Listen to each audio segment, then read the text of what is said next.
levante conmigo una oración al cielo y le digamos: Señor, te damos gracias, Padre, por esta oportunidad nuevamente que tú nos das de poder venir, Señor, y reunirnos como iglesia, de venir, Señor, y reunirnos en torno a tu santo nombre. Queremos escucharte, Señor. Si estamos aquí, Señor, es porque tú tienes una palabra para nosotros. Habla palabra que venga del cielo. Y a ti te pido, Espíritu Santo de Dios, que tú uses mi vida para hablar, Señor, tus dichos y no los que puedan estar en mi corazón, Señor. Gracias, Dios. Quédate con nosotros y permítenos, Señor, que todo lo que escuchemos hoy caiga en tierra fértil. Te alabamos, te bendecimos en el nombre poderoso de Cristo Jesús. Amén. Bueno, querida iglesia, recuérdese que los que han estado asistiendo muy juiciosamente, ¿cierto?, saben que hoy estamos viendo la tercera parte de una serie de 3.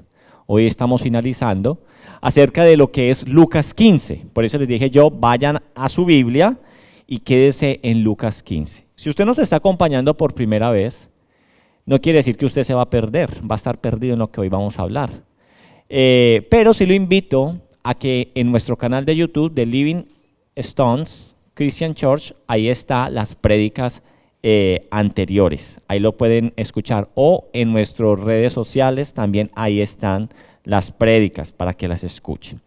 Entonces, el sermón de hoy es un sermón que hemos titulado, si me coloca ahí por favor, se llama El Padre que corre al encuentro.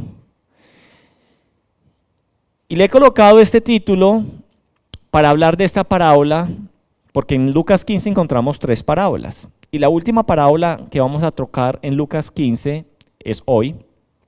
Tiene que ver entonces con el hijo pródigo, ¿cierto? ¿Todos han escuchado la parábola del hijo pródigo? Levante la mano, ¿quién nunca ha escuchado la parábola del hijo pródigo? Y no le dé pena si nunca la ha escuchado. Todos hemos escuchado en cierta forma la parábola del hijo pródigo, ¿cierto? Entonces, yo quiero que usted hoy se dé la oportunidad para que el Espíritu Santo de Dios le hable nuevamente acerca de una parábola que muchas veces la hemos escrito y no que usted diga, ay, van a hablar del hijo pródigo, yo ya me sé esa parábola, ¿sí? O la leí la semana pasada. O deje que el Señor hable con lo que Él quiere hablar a su corazón en esta tarde. Entonces, tenemos una serie, ¿cierto?, que se llama, la serie la hemos titulado El corazón del Padre, un retrato del Dios que salva, ¿cierto? Y entre ese entonces entramos hoy a este tercer tema o prédica o sermón que se llama El Padre que corre al encuentro. Entonces, el tema que vamos a estar tratando en esta parábola de hoy es acerca del amor del Padre, de ese Padre celestial que usted y yo tenemos, que salva al rebelde, confronta al religioso y celebra la restauración del perdido. Eso es lo que vamos a estar hablando en esta tarde del día de hoy. Entonces, hagamos una introducción contextual acerca de la que hemos estado hablando de todo lo que ha sido el capítulo 15, para que no estemos perdidos y los que sí han estado, pues también reforcemos. Entonces hagamos una introducción, hagamos un contexto de las 2 parábolas que ya hemos visto y vamos a empalmar con lo que el Señor nos va a hablar hoy con la tercera parábola. ¿Listo? Recordemos entonces, como primero tenemos que partir que ¿cuál es la razón por la que Jesús está hablando o diciendo acerca de estas parábolas? Ninguna palabra que salió de la boca de nuestro Señor Jesucristo salió porque pues le dio por hablar. No, todo tiene una razón y el Señor siempre tiene un propósito en la vida. Entonces, recordemos que esta parábola es la respuesta que Jesús le está dando a los fariseos que aparecen al principio del capítulo. Entonces, busque ahí Lucas 15, 1, 2. Pues no se nos puede entonces olvidar que Lucas 15 comienza o inicia con una escena provocadora, con un momento álgido que va a llevar a que Jesús empiece a hablar de estas parábolas. Y dice la palabra de Dios, miremoslo ahí, versículo 1, se acercaban a Jesús todos los publicanos y pecadores para oírle. Ese era el entorno en el cual Jesús estaba rodeado. Estaba rodeado de publicanos, ¿cierto? Y estaba rodeado de pecadores. Están ahí escuchando las palabras de nuestro Señor Jesucristo. Versículo 2, y dice, y los fariseos y los escribas, que eran los religiosos de la época, ¿cierto? Los que estaban en la sinagoga, los que enseñaban al pueblo acerca de la ley, dice que ellos estaban murmurando acerca de lo que nos dice a nosotros el versículo número 1, que Jesús estaba con ¿quiénes? Con los publicanos y los pecadores. Entonces ellos están murmurando, por favor, dos nuevamente, están murmurando, ¿y qué están diciendo? Que se ufana de predicar el evangelio del reino de los cielos, a los pecadores recibe y con ellos come. ¿Qué cosa es esta? Eso es lo que ellos están murmurando. Entonces, esta murmuración nos va a revelar a nosotros el corazón religioso y endurecido acerca de estos fariseos y de estos escribas. Él narra entonces Jesús. Estas personas que tienen ese corazón endurecido y religioso, no comprenden la gracia de Dios, no comprenden la alegría que hay en el reino de los cielos por salvar un alma. Entonces, frente a esta acusación que este versículo 2 nos está mostrando a nosotros, entonces Jesús no les va a dar a ellos un discurso teológico, no les va a explicar teológicamente acerca del por qué Él está reunido y por qué ellos lo están escuchando. En cambio, Él lo que va a hacer es que Él va a narrar 3 parábolas. Y acá es importante que recordemos el objetivo de la parábola.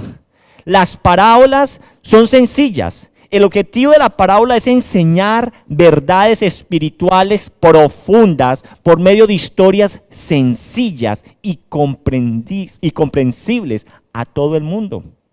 Jesús entonces usó parábolas para revelar las verdades del reino de los cielos a los humildes, a los humildes y a los creyentes. Pero también la parábola tiene un objetivo, y es de ocultar las verdades del reino de los cielos a los orgullosos y a los incrédulos. Entonces Jesús va a contestar o va a narrar estas 3 parábolas profundas, y todas 3 están conectadas entre sí.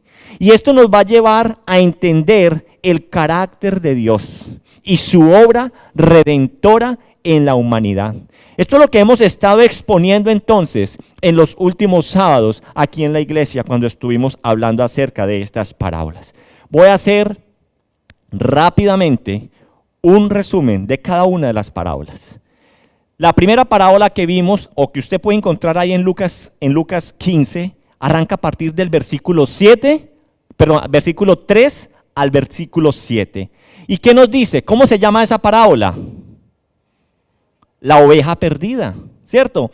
Entonces, aquí Jesús describe, ¿qué describe Jesús? A un pastor que ha perdido una oveja de 100. ¿Y qué nos dice a nosotros la palabra de Dios? Que ese pastor deja las 99 y va en búsqueda de ella hasta encontrarla. Y cuando la encuentra, a esa oveja que estaba perdida, la carga sobre sus hombros y celebra con gozo de haberla encontrado. El enfoque que nosotros tuvimos cuando hablamos de esta parábola, el enfoque que se tuvo fue mostrar la ternura de Dios al buscar al perdido, la ternura y la compasión personal que tiene Dios por cada una de esas ovejas. ¿Correcto? Ahora miremos la segunda parábola. La segunda parábola que estuvimos hablando, que fue hace 8 días, comprende desde el versículo 8 hasta el versículo 10. ¿Y qué nos dice? ¿Cómo se llama ahí la parábola en sus Biblias? La moneda perdida o el dracma perdido, ¿cierto? ¿Y qué nos hablaba a nosotros esta parábola? Ahora ya no encontramos la figura de un pastor. Ahora nos muestra la figura de ¿quién? De una mujer. Una mujer, ¿cierto? Que estuvo buscando un dracma que se le había perdido.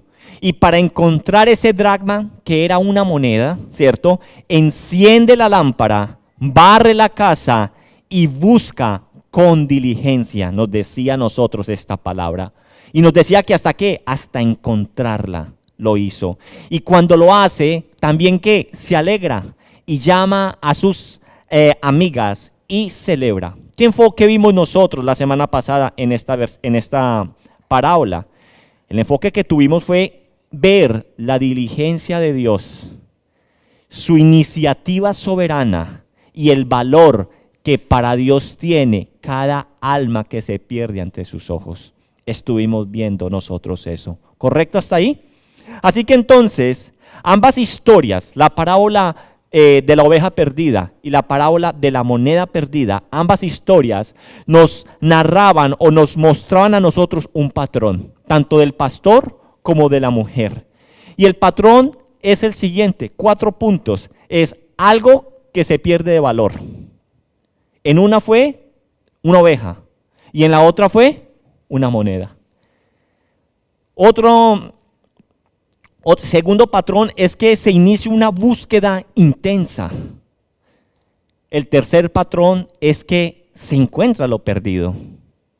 Y el cuarto patrón de esto es que hay una gran celebración y alegría y gozo al encontrarla. Entonces, 4 pasos o 4 patrones que podemos encontrar en las 2 parábolas que hemos estudiado hasta ahí. ¿Correcto? Ahora, lo que vamos a estudiar nosotros en el día de hoy es algo que a nosotros nos va a hacer explotar la mente. Porque Jesús sube la intensidad emocional y espiritual de lo que nos va a hablar con esta parábola. Porque ahora Jesús no nos presenta una cosa perdida, no nos presenta un animal perdido, sino a una persona cercana y una persona muy amada. Jesús en la parábola de hoy nos va a hablar que lo que está perdido es un hijo. Eso es lo que nos va a hablar. Y no uno, sino que cuando entremos en esta parábola nos vamos a dar cuenta que no son uno, sino 2 los perdidos. Y los 2 están perdidos de diferente manera. ¿Correcto? Así que en esta tercera parábola ya no se trata solamente de buscar. En esta tercera parábola es de esperar con paciencia, de correr con gracia y de restaurar con amor. Eso es lo que vamos a estar nosotros viendo. Y los objetivos entonces que vamos a lograr al estudiar esta parábola es entender que esta parábola responde directamente a los versículos 1 y 2, como lo que estamos hablando ahora. Viene como respuesta de eso. Y entonces vamos a ver, en esta parábola vamos a ver diferentes personajes. No hemos leído la parábola, pero yo sé que está en el subconsciente de ustedes. Si yo les digo, díganme en qué personajes aparecen en la parábola. El primero que va a aparecer es el hijo menor, ¿sí? Y el hijo menor, Jesús va a hablar del hijo menor y él representa a lo que habló en el versículo 1 y 2. El hijo menor representa a los publicanos y a los pecadores. Eso representa al hijo menor. Pero también hay otro personaje que vamos a estar hablando en la tarde de hoy, y es el hijo mayor. ¿Y el hijo mayor representa a quién? Aquellos que están en el versículo 2, aquellos que están murmurando. El hijo mayor representa a los fariseos y a los escribas. Y obviamente aparece otro personaje bien importante en esta historia, que es ¿quién? El padre. Y el Padre es un Padre amoroso que representa ¿a quién? A nuestro buen Dios. Ese Padre que salva, ese Padre que restaura, ese Padre que celebra, mientras el corazón religioso no logra alegrarse. Eso es lo que vamos a estar. Querida iglesia, al estudiar esta parábola, como lo dije, que muchos la conocemos, la hemos leído, hemos escuchado sermones tal vez de ellos. Al estudiar esta parábola, cuando entramos a mirar las líneas de esta parábola, hay una verdad como el tamaño de un elefante. ¿Y cuál es esa verdad? Es que esta parábola, aunque es una de las más conocidas de las parábolas, al mismo tiempo es una de las más mal interpretadas en medio de la cristiandad. No se trata únicamente que usted y yo digamos, ¿esta es la parábola de quién? Del hijo pródigo. Y a veces nos quedamos solamente eso, el hijo que se perdió. Esta parábola trata, sí, de un hijo pródigo, de un hijo perdido, pero también tenemos que comprender que es una parábola que habla también de un padre misericordioso y que habla también de otro hijo que está perdido de otra forma.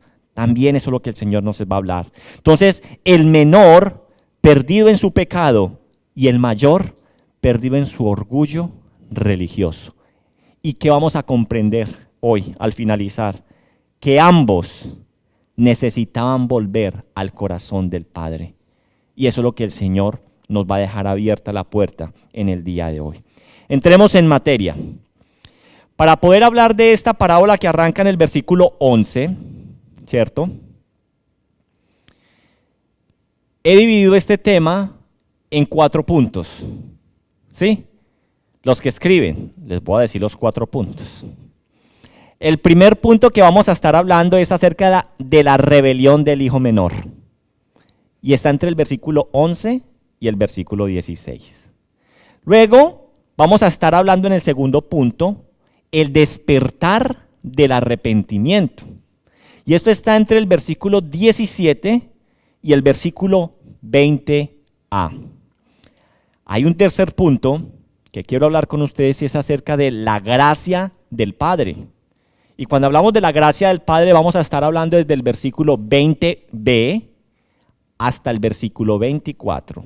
Y vamos a finalizar hoy con el último punto, que es el cuarto, que es la religiosidad del hijo mayor.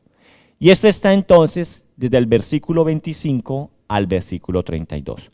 Ahorita a medida que vayamos avanzando se los voy a volver a repetir. Listo, para los que no alcanzaron a tomar nota completamente. Vamos entonces a leer, los versículos 11, por favor me colaboran, al versículo 16. Vamos a leer lo que dice la parábola.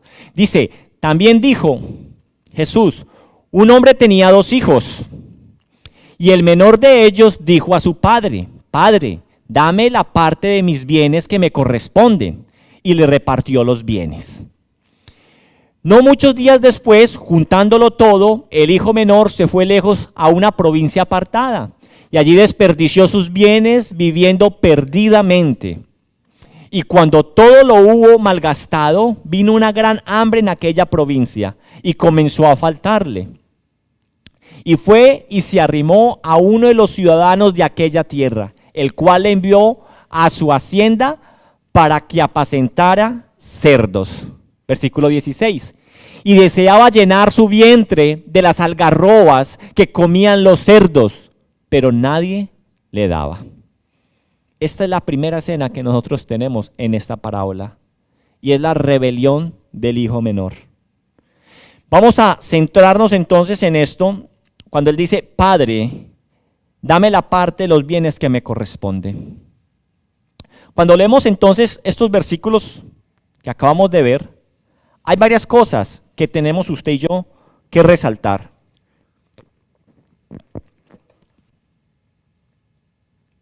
Lo primero que tenemos que resaltar está en el versículo 12.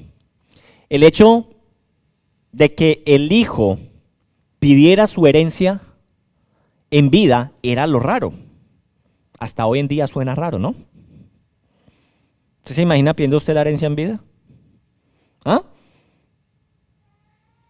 Imagínese. Entonces, el hecho de que el hijo pidiera su herencia en vida era culturalmente escandaloso, como lo es hoy día, ¿cierto? Es escandaloso. Es más, cuando los padres a veces dan la herencia en vida, ¿qué piensa uno inmediatamente? Mi papá está enfermo, se va a morir. ¿Sí? Entonces, ¿por qué era culturalmente un escándalo? Porque pedir la herencia en vida era como decir, Padre, deseo tu muerte, porque quiero lo mío. Eso es lo que significaba y eso es lo que significa hoy, ¿sí o no? Papá, ¿cuándo es que te vas a morir para saber qué es lo con que yo voy a poder contar? Entonces, esto era una deshonra pública de que alguien pidiera la herencia en vida. ¿Y qué vemos nosotros a la petición que da este hijo? Que el padre accede. Y no accede por debilidad, sino para ilustrarnos a nosotros el libre albedrío humano dentro del propósito soberano de Dios. Ahora, otro punto que debemos hablar es la ruptura relacional que acontece aquí con respecto al pedir su herencia y al él marcharse. El hijo entonces no solo dejó la casa, sino que deja a su padre. Nos dice el pasaje que dice el versículo 13, que él se va a una provincia apartada, dice el versículo. Y esto es símbolo del alejamiento espiritual del hombre caído, que se aleja ¿de quién? Se aleja de Dios. Cuando seguimos leyendo ahí en el versículo 13, ahí cuando dice que allí en aquella provincia, dice, desperdició sus bienes viviendo perdidamente. Y dice que hubo un desenfreno. ¿Y esto produjo qué? La ruina. Entonces, el término perdió todos los bienes perdidamente, de lo que nos dice ahí el versículo 13 al final, esto denota, en griego es azotos, pero denota que hay un desenfreno con respecto al pecado, hay un desenfreno en el pecado sexual, en el alcoholismo, en la autodestrucción moral, en todo, es un desenfreno. Cuando yo les digo, hoy la sociedad está desenfrenada, ¿qué se le viene a usted a mente? Eso mismo nos está diciendo a nosotros este versículo, cuando dice que perdió todo viviendo perdidamente. Entonces el versículo nos dice desenfrenadamente. Cuando usted vive desenfrenadamente es que no hay ley que a usted lo pare, ¿sí? Entonces, ¿y qué pasó después de este desenfreno en toda su forma de vivir? Pasó después que llegó el hambre y golpeó. ¿Y fue a parar a dónde? Nos dice el versículo que fue a parar a donde los cerdos, donde había hambre y de donde ni siquiera podía comer la comida de los cerdos. ¿Qué comen los cerdos? Algarroba, o en el contexto, yo no sé, de donde vengo yo dicen aguamasa. ¿Cómo pueden decir? ¿Cómo se dice en Chile? Basura, ¿sí? O sea, imagínese usted eso, el estado, y ese es el estado del hombre que se aleja de Dios, que ni la basura la puede comer, ¿sí? Entonces, aquí debemos saber que Dios se vale a menudo del quebrantamiento para despertar la conciencia de sus hijos, de aquellos que le pertenecen. Y no que Dios los castigue, son consecuencias del pecado, de su forma de vivir. ¿Qué podemos decir nosotros que entonces Dios castigó a este hombre porque fue y vivió desenfrenadamente? No, son las consecuencias. Pero ¿qué es lo que pasa? Culpamos a Dios. Y hoy esto es lo que nosotros vemos en este mundo. Que las consecuencias del pecado, decimos, ¿cómo puede haber un Dios tan justo que permite que haya hambre y muriéndose gente en la calle?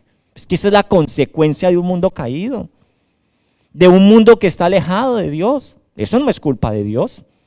Y aquí lo vemos claramente.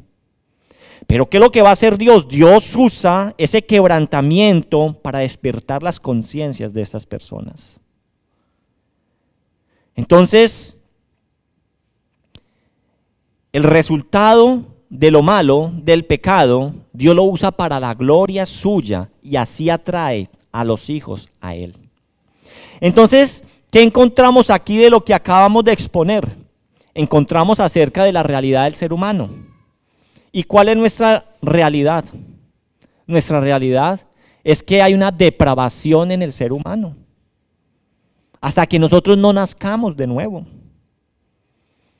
Nuestra naturaleza pecaminosa nos aleja a nosotros de Dios. No queremos la presencia de Dios. Pero sí queremos los beneficios. ¿Sí o no? Eso sí los queremos. Nosotros somos esos hijos pródigos. No queremos la presencia de nuestros padres, pero queremos la herencia del Padre. Otra cosa que podemos aprender de lo que acabamos de estudiar o de exponer es la consecuencia del pecado. El pecado tiene consecuencias tremendas en nuestras vidas. El pecado promete libertades. Este hombre con su plata se fue a vivir una vida de ensueño, una vida libre de su padre, que nadie le perturbara, que nadie le estorbara, vivir desenfrenadamente.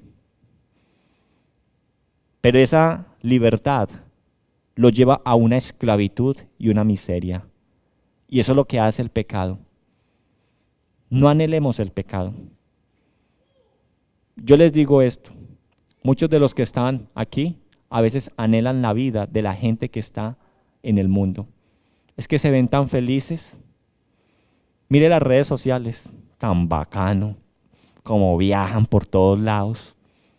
Sí, tan bendecido y afortunado, porque es que colocan eso en las redes sociales, ¿sí o no? Bendecida y afortunada, o bendecido y afortunado, o bendecido por Dios. No tiene nada que ver. ¿Sí? El pecado promete una libertad, pero lleva a la esclavitud. Vaya, mire la vida de esos influencers. Vaya, mire la vida de esa gente que usted a veces envidia. Son vidas destrozadas. ¿Eso es pura qué? ¿Pura qué? Pura cartilla, dice el costeño. Bien. Bien hasta ahí entonces con este primer punto. Ahora vamos a mirar el segundo punto, el despertar del arrepentimiento. Ya tenemos pues expuesto lo que hizo este hombre y las consecuencias de haberse ido y haber vivido desenfrenadamente. El segundo punto nos habla a nosotros acerca del despertar del arrepentimiento. Los que no copiaron ahorita, ¿ya copiaron? Versículo 17 al versículo 20a. Vamos a leerlo, querida iglesia. Dice, y volviendo en sí, ¿quién? El hijo, el que está allá con los marranos, con los cerdos, que no lo dejan comer algarrobo, o aguamasa, o basura. Dice que allá volvió en sí. ¿Y qué dijo el hombre? Oiga, ¿cuántos jornaleros en la casa de mi padre tienen abundancia de pan? Y yo aquí perezco de hambre. Me levantaré, e iré a mi padre y le diré, Padre, he pecado contra el cielo y contra ti. Ya no soy digno de ser llamado tu hijo, hazme como uno de tus jornaleros. Y levantándose, vino a su padre. Vamos a mirar qué nos enseña a nosotros esos versículos. Cuando leemos estos versículos, hay varias cosas que podemos extraer, ¿sí? Dice que el primer versículo dice a nosotros, volviendo en sí dijo, ¿cuántos jornaleros en la casa de mi padre? Entonces, lo primero que vamos a profundizar es ese volver en sí, que aparece en el versículo 17. Esta frase nos indica a nosotros que ese volver en sí de este hijo pródigo, este hijo perdido, es un despertar espiritual en este hombre, y esto solo sucede a través del poder del Espíritu Santo de Dios. Es un reconocimiento profundo de su realidad. Él entendió en que está, hombre, estoy con cerdos, tengo hambre. Querida iglesia, el arrepentimiento comienza cuando el pecador se ve como es y ve a Dios como lo que Él es. Ese es el verdadero arrepentimiento. Este arrepentimiento, ¿qué va a traer? Este arrepentimiento va a traer humildad en el retorno de este hombre. El hijo, ¿qué dice él? ¿Cuál es su deseo?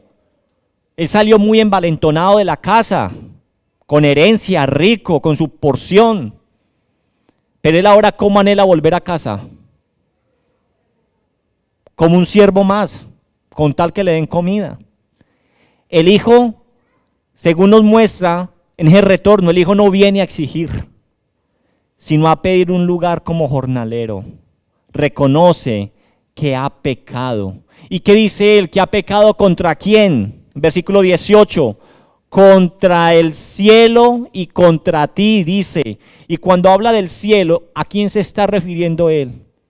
He pecado contra Dios y he pecado contra ti, Padre.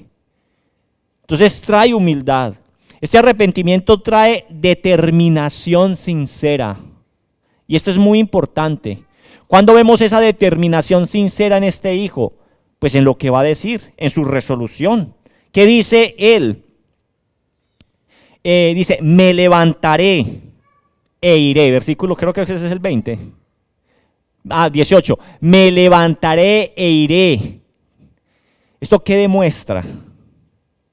Demuestra fruto del arrepentimiento verdadero. O sea, él volvió en sí, pero su resolución, su pensar, su decir es, me voy a levantar y me voy a ir a la casa de mi padre.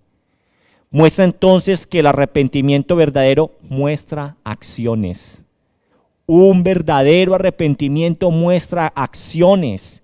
¿Qué dice Lucas 3:8 en la primera parte? Lucas 3:8 dice, haced pues frutos dignos de arrepentimiento. Ese es el verdadero arrepentimiento, que trae frutos. No solamente que dijo él, me levantaré e iré a la casa de mi padre, y siguió allá con los cerdos. ¿Cuántos de nosotros muchas veces decimos, no, yo me voy a juiciar, yo me voy a poner a buscar del Señor, voy a ir a la iglesia? Y nada pasa. Pero dice que este hombre se paró y se fue. Nos narra a nosotros. ¿Qué encontramos entonces en este punto con respecto a ese despertar de ese arrepentimiento en este hombre? El arrepentimiento verdadero, querida iglesia, el arrepentimiento verdadero no es una emoción. A nosotros el arrepentimiento no se puede mover en emociones, sino que es una decisión que nace de una obra interior de gracia que hace el Espíritu Santo de Dios. La convicción que trae el Espíritu Santo precede el retorno de este hombre. Juan 16:8 nos dice, ¿quién es el que verdaderamente a nosotros nos convence? El Espíritu Santo. Dice que cuando venga el Espíritu Santo convencerá al mundo de pecado, de justicia y de juicio. Recordemos entonces que el pecado, oiga, cualquiera que sea su pecado, cualquiera que se llame, el pecado no se vence justificando su pecado. No justifique más su pecado, confiéselo. Huya de él, huya de él. Ese es el llamado. No se justifique más en su pecado. Es que todo el mundo lo hace. Es que no hay más situación. Es que me tocó. Es que la carne es débil. No lo justifique más. Confiéselo delante del Señor y huya de él. Así que si estás en ese punto de quiebre con respecto a lo que estamos hablando, hoy es día para decir, me levantaré e iré a la casa de mi Padre. Si usted está escuchando este mensaje, es necesario que usted también tome esta resolución y no se quede solamente en palabras, sino que la llevemos en acción, porque el Señor nos está esperando. Tercero, la gracia del Padre. La gracia del Padre. Y esto lo vamos a ver en los versículos 20b y los versículos 24. Vamos a leer. Y cuando aún estaba lejos, lo vio su padre. ¿Y fue movido a qué? A misericordia. Y corrió y se echó sobre su cuello y le besó.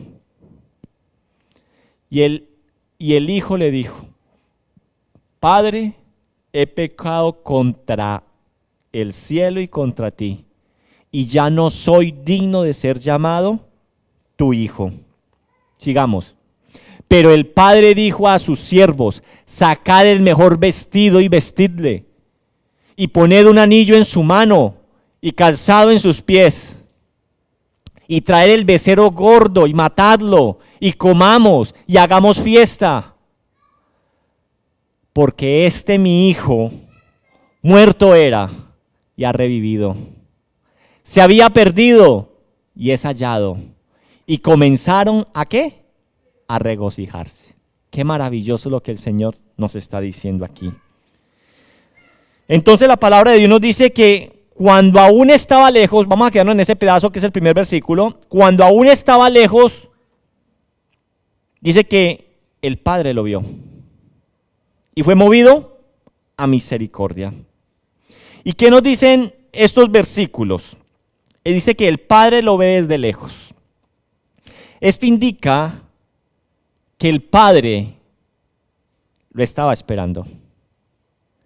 El Padre cada tarde guardaba, o cada día que se levantaba, guardaba la esperanza de volver a ver a su hijo. No lo había olvidado. El amor del Padre no es un amor reactivo, es un amor proactivo. ¿Qué más nos dice a nosotros este versículo? Dice ahí al finalizar: corrió, se echó en el cuello y lo besó. Nos dice entonces que el Padre lo vio e inmediatamente corrió, lo abrazó y lo besó. Aquí hay algo que quiero profundizar porque tiene una enseñanza maravillosa y tiene que ver con la primera acción que nos está narrando, que acabo de decir. ¿El Padre qué hizo? Corrió. El Padre corre. Y vamos a profundizar en esto porque correr para un anciano en esa época, usted dice, ¿qué tiene de problema que el Padre se emocionó y salió corriendo? ¿Sí o no? No hay ningún problema, pero es que hay que entenderlo en el contexto del momento. En el momento que un anciano corriera, era indigno que un anciano corriera. Pero el Padre, ese Padre del cual nos está narrando Jesús en la parábola del Hijo Pródigo, rompe las normas culturales para restaurar a su hijo. No lo deja terminar su confesión de que ha pecado contra el cielo y contra ti. El Padre corre al encuentro de su hijo. Entonces dice, y levantándose vino a su padre, y cuando aún estaba lejos, lo vio su padre y fue movido a misericordia y corrió. Se echó en su cuello y lo besó. Vamos a mirar entonces ese correr un poquito. Vamos a profundizar. ¿Por qué era indigno? Vamos a mirar por qué era indigno que un padre anciano corriera. Y lo primero que vamos a mirar es el contexto, ese contexto cultural que nos muestra a nosotros lo que es dignidad y honor. En la cultura judía del primer siglo, o en muchas culturas semitas, la dignidad de un hombre ya avanzado en edad, de un hombre maduro, estaba en su compostura, estaba en su control, estaba en su solemnidad, en el cómo se comportaba. Entonces, los hombres ancianos eran respetables. Los hombres ancianos y respetados en una comunidad caminaban con lentitud, con honra, con cuidado. En el solo verlos caminar, se notaba la sabiduría en ellos. Además, hay algo que llevaba a que fuera una deshonra de que él estuviera corriendo. Hoy usted y yo, ¿cómo nos vestimos? Con pantaloneta, con jeans, con pantalones. En aquella época, ¿cómo se vestían? Como con unas batas, ¿sí?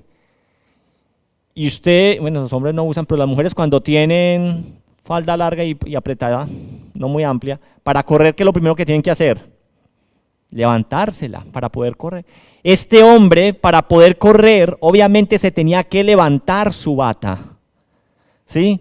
Entonces, al levantarse, el borde para correr de su bata, o de su túnica, pues como era, exponía sus piernas. Y esto era un gesto que era visto como humillante y vergonzoso de que estuviera mostrando sus piernas. Hoy por hoy no hay ningún problema, ¿sí? Es más, hoy las mujeres muestran algo que hace 40 años era vergonzoso, ¿sí? Cada vez se sube más la falda, cada vez la camisa se encoge más, ¿sí o no? Entonces, en esta época, que un hombre anciano mostrara las piernas era deshonra, ¿sí? Entonces, por tanto, que un hombre mayor corriera públicamente era visto como indecente y era visto como deshonroso. Y hay que hacer hincapié en ese acto que hace este hombre, porque tiene una enseñanza muy bonita. Hay un significado espiritual muy profundo en eso. Jesús, ¿qué quiere decir Jesús con eso? Es que ahí viene la riqueza de la parábola. ¿Sí? Es sencillo, nos podemos quedar, se fue, corrió, lo besó, lo abrazó, se restauraron felices. No, hay una enseñanza.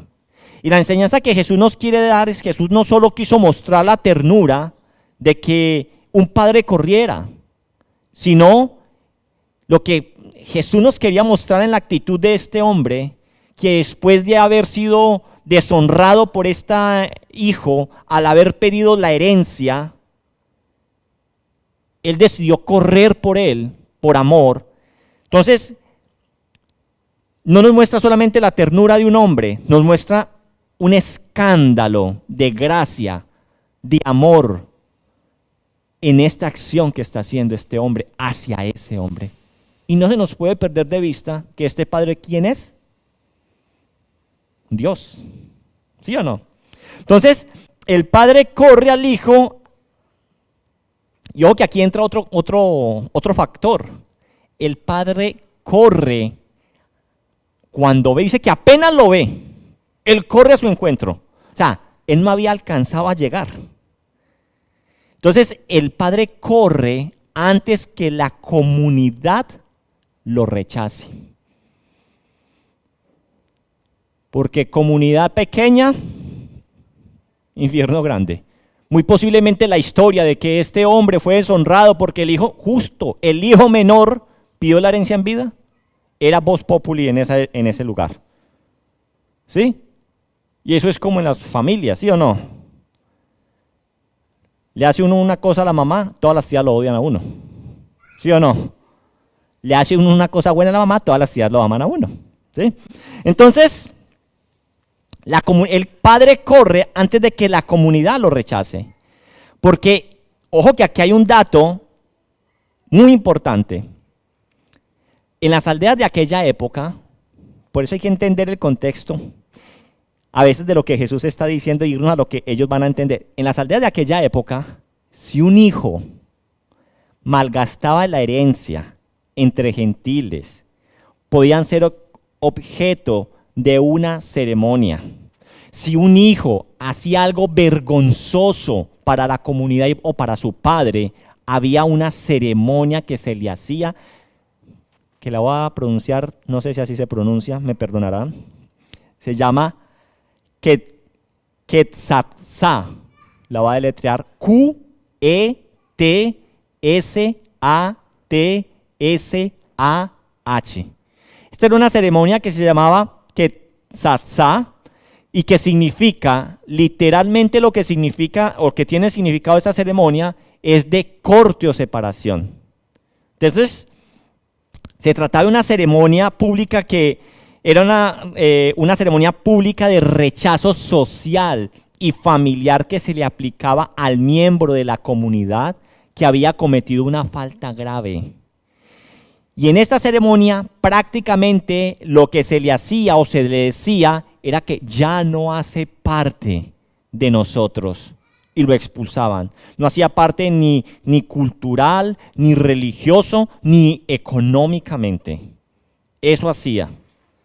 Pero antes de que esto sucediera, el padre corre para evitar que esto ocurra. Así que el padre asume la vergüenza del hijo y corre para cubrirlo con su gracia, para cubrirlo con su amor. Y si el padre lo perdonó, que era el principalmente afectado, ¿cierto? La comunidad no podía hacer nada. Y eso aplica a nosotros. La gracia de Dios ha sido derramada sobre nosotros y el enemigo no tiene poder sobre nuestras vidas. Entonces, ¿qué nos muestra con esto Dios? Lo que acabamos de ver, de que Él sale corriendo este padre. ¿Qué nos muestra Dios? ¿Qué podemos extraer de esto? Dios no espera con frialdad al pecador. Dios está siempre esperando por el pecador, que se arrepienta y venga a Él. ¿Qué nos muestra también Dios con esto? Que Él corre, aunque esto significa deshonrarse a sí mismo. Y Dios se deshonró a sí mismo en la obra que Cristo hizo en la cruz por nosotros. Filipenses 2:6, por favor. En Filipenses 2:6 vimos nosotros cómo Cristo, siendo el mismo Dios, se humilló a sí mismo, el cual, dice la palabra de Dios, siendo en forma de Dios, no estimó el ser igual a Dios como cosa que aferrarse, sino que se despojó a sí mismo, tomando forma de siervo, hecho semejante a los hombres. Y estando en la condición de hombre, se humilló a sí mismo, haciéndose obediente hasta la muerte y muerte de cruz. Entonces, esto significa que Dios corre por nosotros, aunque eso signifique deshonrarse a sí mismo.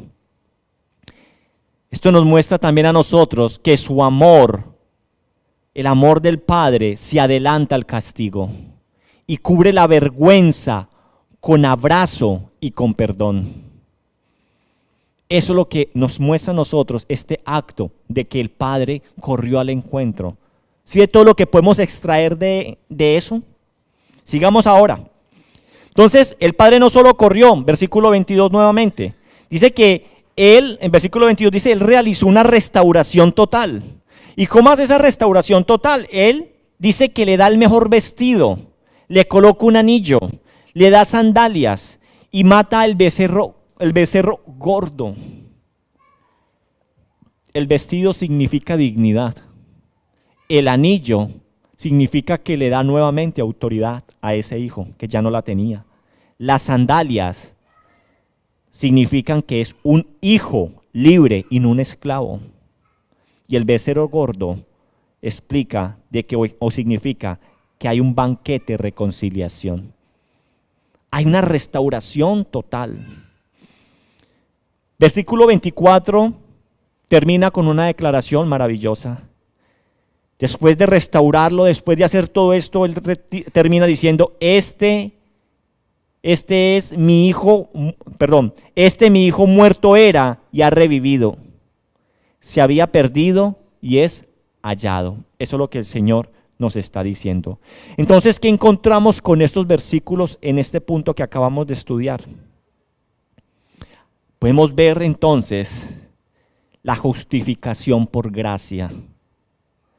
Dios no restaura al pecador por méritos, sino por amor soberano. ¿Y qué otro podemos mirar nosotros aquí? La adopción que hace Dios por nosotros. El arrepentimiento no queda como siervo, sino es recibido como un hijo legítimo.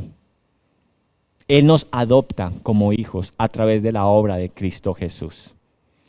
Querido creyente, querido feligrés, querido oyente del que está en ese momento escuchando, si usted cree que Dios está esperando para condenarle, usted está muy equivocado. Él te está esperando para abrazarte, restaurarte y celebrar contigo. Lo único que tienes que hacer es, al recibir ese nuevo nacimiento, deja que el Espíritu Santo de Dios obre en ese regeneramiento y corre hacia donde el Padre. Vuelve en sí.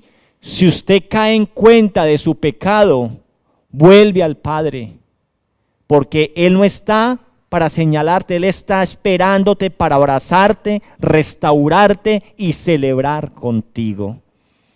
Amén.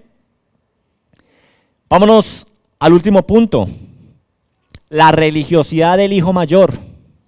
Y esto está del versículo 25 en adelante. Y dice, y su hijo mayor estaba en el campo, y cuando vino y llegó cerca de la casa, oyó la música y las danzas. Y llamando a uno de los criados, le preguntó, ¿qué era aquello? Él le dijo, tu hermano ha venido y tu padre ha hecho matar al becerro gordo por haberle recibido bueno y sano. Entonces se enojó y no quería entrar. Salió por tanto su padre y le rogaba que entrase. Mas él respondiendo dijo al padre, he aquí tantos años te sirvo, no habiéndote desobedecido jamás, y nunca me has dado ni un cabrito para gozarme con mis amigos. Pero cuando vino tu hijo, que ha consumido tus bienes, con rameras has hecho matar para él el becerro gordo. Él entonces le dijo, hijo, tú siempre estás conmigo, y todas mis cosas son tuyas. Mas era necesario hacer fiesta y regocijarnos, porque tu hermano era muerto y ha revivido, se había perdido y es hallado. Versículo 29, por favor, nos dice a nosotros, vamos a mirar la religiosidad de este hombre. Recordemos que este hombre, ¿a quién representa? A los escribas y a los fariseos. Y él dice en este versículo 29, dice, yo te he servido tantos años, dice aquí, tantos años te he servido, nunca te he desobedecido. ¿Qué nos dice este versículo? Nos muestra los celos y la amargura de este hombre. Pues el hijo mayor no se alegra porque su hermano que estaba perdido volvió. Más bien hay celos y amargura en su corazón. No se alegra por la restauración de su hermano. Más bien se siente mejor por su servicio ofrecido a su padre. Pero esta actitud lo único que indica es que su corazón estaba lejos, tan lejos del padre como lo estaba el corazón de aquel que se fue de casa, aún estando en casa. Al igual esto nos muestra que este segundo hijo tiene una actitud de esclavo.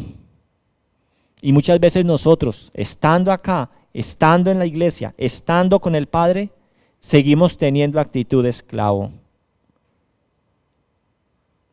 Miremos su lenguaje. Versículo 29.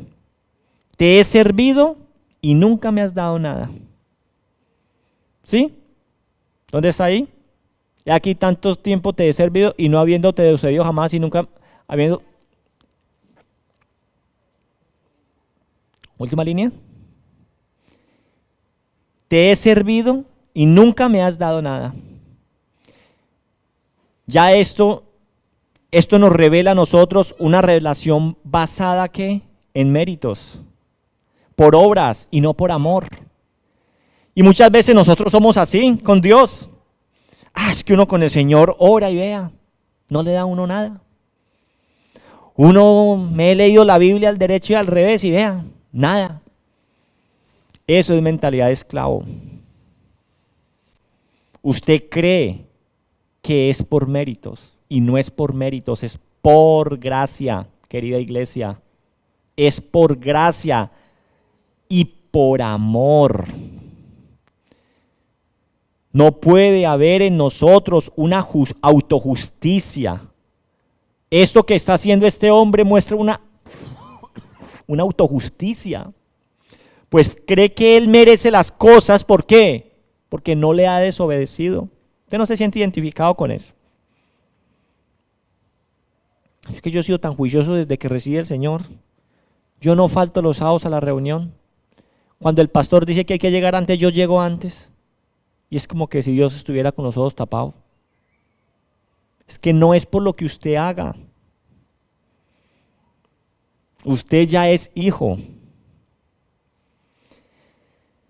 Creer que merecemos las cosas por lo que hacemos, eso está incorrecto. Eso va a demostrar orgullo, resentimiento y falta de gracia. Ahora miremosle la respuesta que le da el Padre a este hombre. Versículo 31. El versículo 31 dice: Hijo, tú siempre estás conmigo y todas mis cosas son tuyas. ¿Qué le está diciendo? No te sientas como esclavo. Tú eres hijo. El padre invita al hijo mayor a entrar. Eso quiere decir que el hijo mayor también estaba por fuera. Pero la parábola no nos está diciendo a nosotros si entraron o no si entró o no entró. Jesús deja la pregunta abierta. Y esto nos lleva a entender que el mensaje del Evangelio y del reino de los cielos también estaba abierto a ellos, a los escribas y fariseos. Jesús también los estaba invitando a entrar, a ellos, aquellos que conocían la ley. Entonces, ¿qué encontramos aquí de lo que acabamos de exponer? La autojusticia que tiene este segundo hijo es tan pecaminosa como la inmoralidad en la que vivió el primer hijo. Porque siendo sinceros, ninguno de los dos hijos merecía el amor del Padre. La gracia de Dios escandaliza al religioso. La gracia de Dios escandaliza al religioso. ¿Y qué nos dice a nosotros el versículo 2? Que están escandalizados. ¿Por qué? Porque Jesús está sentado con publicanos y con pecadores. La gracia de Dios escandaliza al religioso. Esto es lo que vemos en el hermano y vemos en los fariseos y en los escribas. Pero la gracia es la que salva al arrepentido. A unos escandaliza y a otros salva. Produce arrepentimiento. El hijo que volviendo en sí, nos dice la palabra, no solamente dijo voy, sino que dio frutos de arrepentimiento viniendo a la casa de su padre. Termino con esta aplicación. Y voy a dar una aplicación a los hijos menores que hay aquí, a los hijos mayores que hay aquí y en general como la iglesia. La aplicación que hay que dar para los hijos menores que hay aquí, para ese pecador perdido, no importa cuán lejos te hayas ido de la casa del Padre. El Padre te espera con brazos abiertos. No necesitas ganar el favor, solo volver en arrepentimiento verdadero. Vuelven en arrepentimiento verdadero. Eso es lo que el Señor hoy está diciendo a los hijos menores que hay aquí. Ahora, ¿cuál es el mensaje para los hijos mayores, para los religiosos endurecidos? Examínate, examina tu corazón. ¿Sirves a Dios desde el corazón o solo desde la costumbre? ¿Usted viene a la iglesia por costumbre? ¿Porque no hay nada más que hacer? ¿Porque es que acá está su familia? ¿Aquí están sus amigos? ¿Este es su club? Examina tu corazón. ¿Sirves o buscas a Dios desde el corazón o solo por la costumbre o las viejas glorias? La gracia que no puedes celebrar, quizá no la has recibido. La gracia que no puedes celebrar en aquella en las cuales es derramada, es porque tú no la has recibido.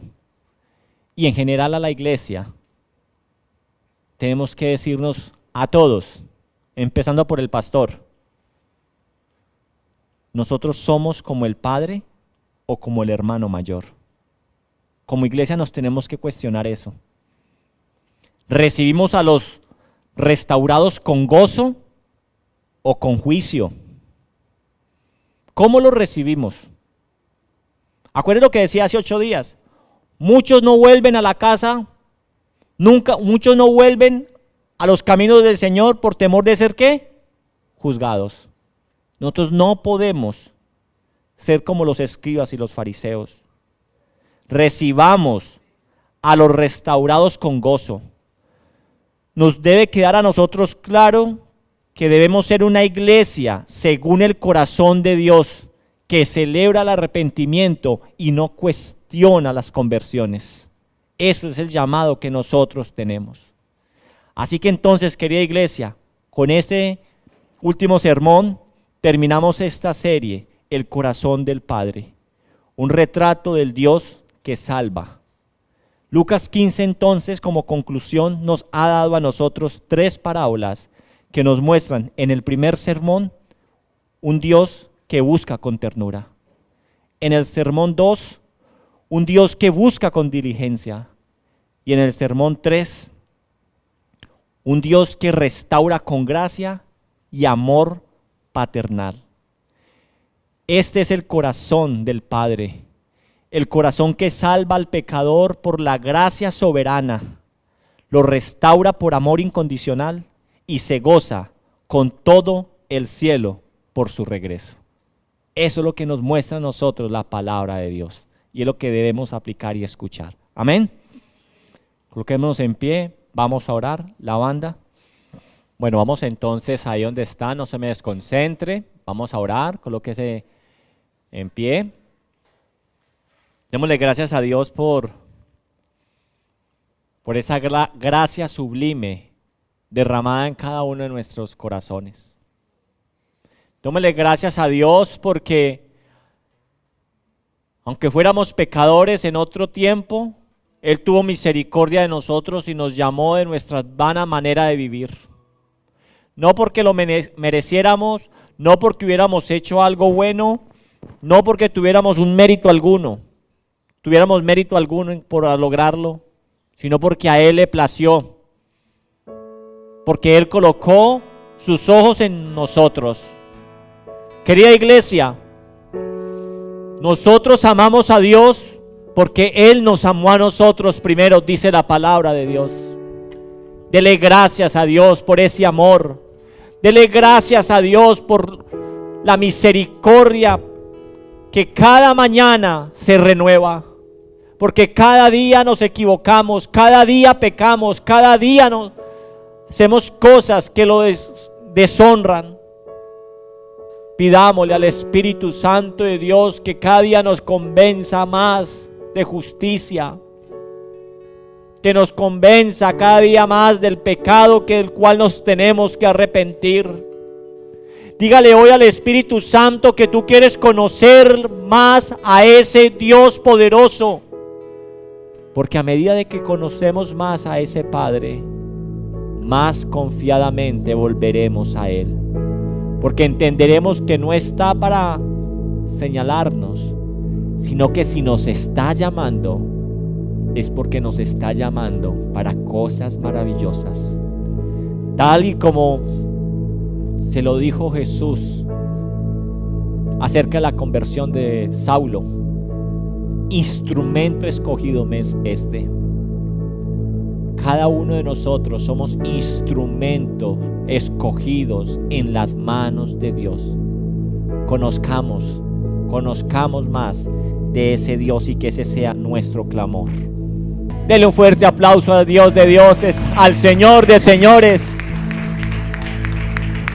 Ese es nuestro Dios, el Dios misericordioso, aquel que ha fijado su mirada en nosotros a pesar de.